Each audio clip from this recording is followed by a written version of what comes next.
శ్రీవారి లడ్డూ వివాదం ఏపీలో రాజకీయ ప్రకంపనలు రేపుతోంది.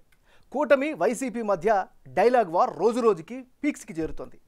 మీరే తప్పు చేశారంటే కాదు మీరే తప్పు చేశారంటూ పరస్పర ఆరోపణలతో రాజకీయ రచ్చ మరింత ముదురుతోంది. ఈ పరిస్థితుల్లోనే ఈ మాటల యుద్ధానికి తోడు ఒకవైపు విచారణలు, మరోవైపు కోర్టు తీర్పులతో ఈ వివాదం తారాస్థాయికి చేరుతున్న క్రమంలో సుప్రీంకోర్టు కీలక తీర్పు వెల్లడించడం హాట్ టాపిక్గా మారుతోంది.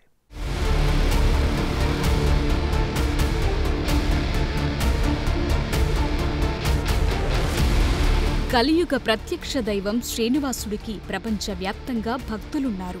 ఈ క్రమంలోనే కోట్లాది మంది వెంకటేశ్వర స్వామి భక్తుల మనోభావాలతో ముడిపడిన శ్రీవారి లడ్డూ వివాదం దేశవ్యాప్తంగా ప్రకంపనలు రేపుతోంది. ఏపీలోనూ రాజకీయంగా ఈ వివాదం హాట్ టాపిక్ గా మారింది. కూటమి వైసీపీ మధ్య మాటల యుద్ధం జరుగుతోంది. గత ప్రభుత్వ హయాంలోనే నెయ్యి కల్తీ జరిగిందని, హిందువుల మనోభావాలను దెబ్బతీశారంటూ వైసీపీని కూటమి టార్గెట్ చేస్తూ వస్తోంది. ఈ మాటల యుద్ధానికి తోడు ఓవైపు విచారణలు, మరోవైపు కోర్టు తీర్పులతో ఈ వివాదం మరింత ముదురుతోంది.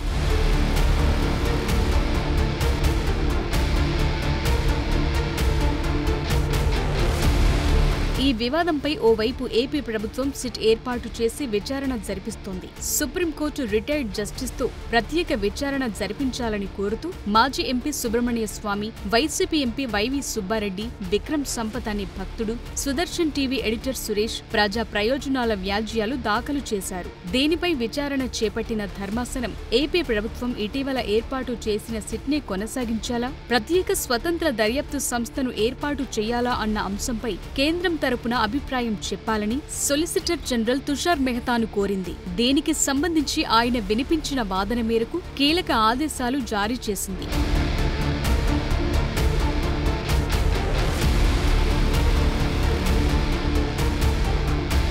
లడ్డు తయారీలో కల్తీ నెయ్యి వాడారా లేదా అనే విషయం తేల్చేందుకు 5 సభ్యులతో స్వతంత్ర సిట్ ఏర్పాటు చేయాలని ఆదేశించింది. ఇందులో కేంద్ర దర్యాప్తు సంస్థ సిబిఐ నుంచి 2 అధికారులు, ఆంధ్రప్రదేశ్ నుంచి 2 అధికారులతో పాటు food safety and standard authority of India నుంచి ఓ అధికారి ఉంటారని సుప్రీం ధర్మాసనం తెలిపింది. ఈ మొత్తం దర్యాప్తును సిబిఐ డైరెక్టర్ పర్యవేక్షించనున్నారు.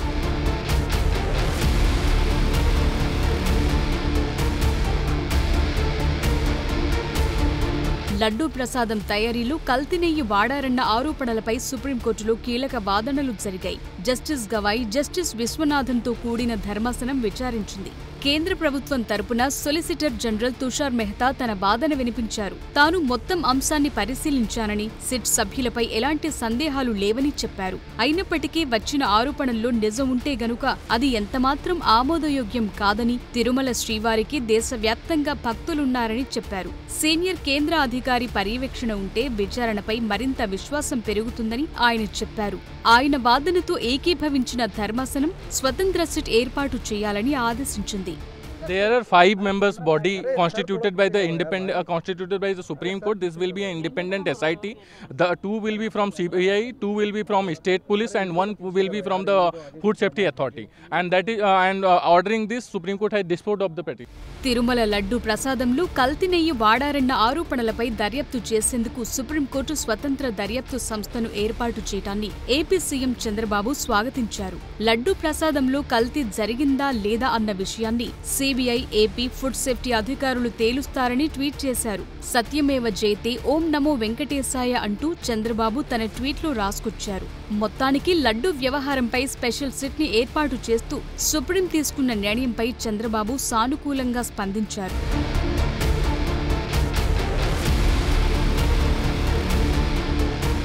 చంద్రబాబు నిజ స్వరూపాన్ని సుప్రీంకోర్టు ఎత్తి చూపించిందని మాజీ సీఎం జగన్ విమర్శించారు. రాజకీయ దుర్బుద్ధితో మత విశ్వాసాలను ఎలా రెచ్చగొట్టారో సుప్రీంకోర్టు అర్థం చేసుకుందన్నారు. పొలిటికల్ డ్రామాలు చేయొద్దని సుప్రీంకోర్టు గట్టిగా చెప్పిందని, జంతువుల కొవ్వుతో లడ్డూలు తయారు చేసినట్టుగా చంద్రబాబు అసత్య ప్రచారం చేశారని తేల్చిందన్నారు. చంద్రబాబుకు దేవుడంటే భక్తి ఉంటే ప్రజలకు వెంటనే క్షమాపణలు చెప్పాలని డిమాండ్ చేశారు. కోర్టులు వారిని తప్పుబడితే సోషల్ మీడియాలో మాపై తప్పుడు ప్రచారానికి తెరలేపారని దుయ్యబట్టారు.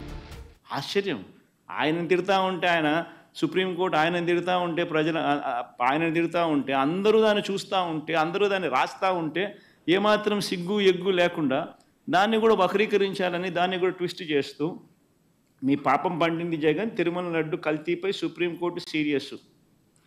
వైవి సుబ్బారెడ్డిపై ఆగ్రహం అంట. చంద్రబాబు నాయుడుపై ఆగ్రహం వ్యక్తం చేస్తే వైవి సుబ్బారెడ్డిపై ఆగ్రహం అంట. వైవి సుబ్బారెడ్డిపై ఆగ్రహం వ్యక్తం చేసిన సుప్రీంకోర్టు అంట.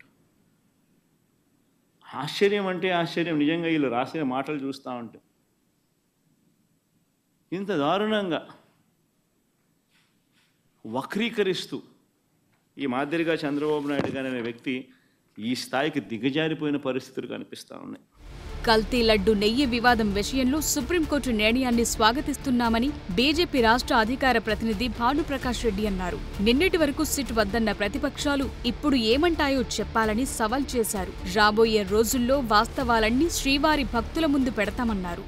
ఖచ్చితంగా ఈరోజు అత్యున్నత న్యాయస్థానం ఇచ్చినటువంటి ఆదేశాలను మేము స్వాగతిస్తున్నాం. Food safety standards authority of India నుంచి ఒకరు, సిట్ నుంచి 2 బృందం, సిబిఐ నుంచి 2 బృందం, మొత్తం 5 మంది బృందంతో గత ప్రభుత్వ హయాంలో జరిగినటువంటి ఈ అపచారం మీద పూర్తి విచారణ చేపట్టబోతోంది. మాకైతే గట్టి విశ్వాసం, నమ్మకం ఉంది. రాబో రోజుల్లో ఆ వైసీపీ ప్రభుత్వం చేసిన అన్యాయాల్ని, అక్రమాలని ప్రజల ముందు, శ్రీవారి భక్తుల ముందు పెట్టే రోజులు దగ్గరలోనే ఉందని చెప్పి గట్టి నమ్మకం, విశ్వాసం మాకుంది. ఈ 5 సంవత్సరాల కాలంలో కీలక భూమిక పోషించింది వాళ్ళు. వైవి సుబ్బారెడ్డి గారి సమయంలో ఉన్నారు, కరుణాకర్ రెడ్డి గారి సమయంలో వారే ఉన్నారు. కాబట్టి వారు ఖచ్చితంగా ఈ సిట్ ఇప్పుడు ఈ విచారణ బృందం వారిని కూడా విచారిస్తుంది. వాస్తవాలన్నీ బయటపడతారండి. ఎందుకంటే వారి ఈ ముగ్గురే మొత్తం టీటీడీని నడిపించారు. ధర్మారెడ్డి, కరుణాకర్ రెడ్డి, వైవి సుబ్బారెడ్డి మొత్తం టీటీడీ వ్యవస్థని 5 సంవత్సరాలు ఏకచక్రాధిపత్యంతో నడిపించారు. నియమ నిబంధనలన్నింటినీ తొంగలో తొక్కి భక్తులకి ఇబ్బందులు పెట్టి అది ఒక వైసీపీ కార్యాలయంగా తిరుమల చేసేసారు.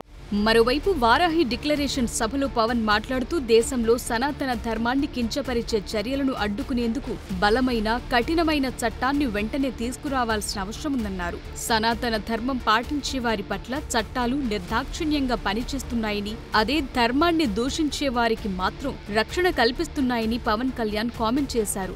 చట్టాలు కూడా పనిచేస్తాయా? చట్టాలు కూడా ఎలా పనిచేస్తాయంటే సనాతన ధర్మాన్ని పాటించే వారిపై వైపు నిర్దాక్షిణ్యంగాను, సనాతన ధర్మం పాటించే వారి వైపు చట్టాలు ఎలా పనిచేస్తాయంటే నిర్దాక్షిణ్యంగా పనిచేస్తాయి. అన్య ధర్మాలు పాటించే వారిపై ఎక్కువ మానవత్వం, దయ చూపిస్తారు. ఇంకా దూషణ చేసే వారికి కోర్టులు రక్షణ కల్పిస్తాయి. అయిన వాళ్ళకి ఆకులు, కాని వాళ్ళకి కంచాలు. ఇప్పుడు అది కూడా పోయింది, ఆకులు కూడా పోయింది. చేతుల్లో పెట్టి నాక్కోమంటున్నారు సనాతన ధర్మాన్ని ప్రాక్టీస్ చేసేవాళ్ళు. ఇదన్నా సరదాగా చెప్పట్లా. ఈ స్టేట్మెంట్ని సబ్స్టాన్షియేట్ చేయడానికి చిన్న ఉదాహరణ. ఈ మధ్యన ఒక యువ నాయకుడు అన్న మాటలు, సనాతన ధర్మం ఒక వైరస్, దాన్ని అంతం చేస్తాం. మీరు ఇలాంటి స్టేట్మెంట్స్ ఒక ఇస్లాం మీద జరిగితే వెంటనే దేశంలో ఉన్న కోర్టులన్నీ స్పందిస్తాయి, నిర్దాక్షిణ్యంగా శిక్షిస్తాయి. కానీ సనాతన ధర్మాన్ని బూతులు తిట్టండి, శ్రీరామచంద్రమూర్తిని పాదరక్షలతో కొట్టండి, అమ్మవారిని తిట్టండి, సరస్వతి అమ్మవారిని ఏదైనా చేయండి, ఒక్క కోర్టులు భయపడతాయి కోర్టులు కూడా. శ్రీవారి ట్రస్టు నిధులను వైసీపీ నేతలు పక్కదోవ పట్టించారన్న పవన్ వ్యాఖ్యలను టీటీడీ మాజీ చైర్మన్ భూమన కరుణాకర్ ఖండించారు. ట్రస్టు నిధులు వృధా అయ్యాయని నిరూపిస్తే దేనికైనా సిద్ధమేనని చెప్పారు. పవన్ ఆధారాలు లేని ఆరోపణలు చేస్తున్నారని భూమన మండిపడ్డారు. వెంకటేశ్వర స్వామి పాదాల మీద ప్రమాణం చేసి చెప్పు, వెళ్ళిపోవటం కాదు. ఈడ నాటకాలాడి ₹1 మిస్యూజ్ అయ్యున్నా కూడా, అది సుబ్బారెడ్డి గారి సమయంలో ఏర్పడినప్పటికీ కూడా అందులో నేను కూడా బోర్డు సభ్యుడిని, ఏ శిక్షకైనా మేము సిద్ధం. ₹1 దుర్వినియోగం అయ్యి ఉంటే కూడా ఆ దేవదేవుని సాక్షిగా మేం ఎంతకైనా ఏ శిక్షకైనా సిద్ధంగా ఉన్నాము. అబద్ధాలు చెప్పేసి నీ మాటలు వింటారు జనం అనేసి నువ్వు హిందీలో, ఇంగ్లీషులో, తమిళ్లో సనాతన ధర్మానికి పరిరక్షక అవతారం ఎత్తినటువంటి అవతార పురుషుడులాగా కొత్త భాష్యాలు చెబుతూ అరాచకాన్ని సృష్టించాలనేటువంటి ప్రయత్నం చేస్తున్నారు హైందవ సమాజంలో. ఊహించని పరిణామాలతో తిరుమల లడ్డు వ్యవహారం మరింత వేడెక్కింది. సుప్రీంకోర్టు ఏర్పాటు చేయనున్న సిట్ బృందం ఏం తేల్చనుందా అని సర్వత్రా ఆసక్తి నెలకొంది.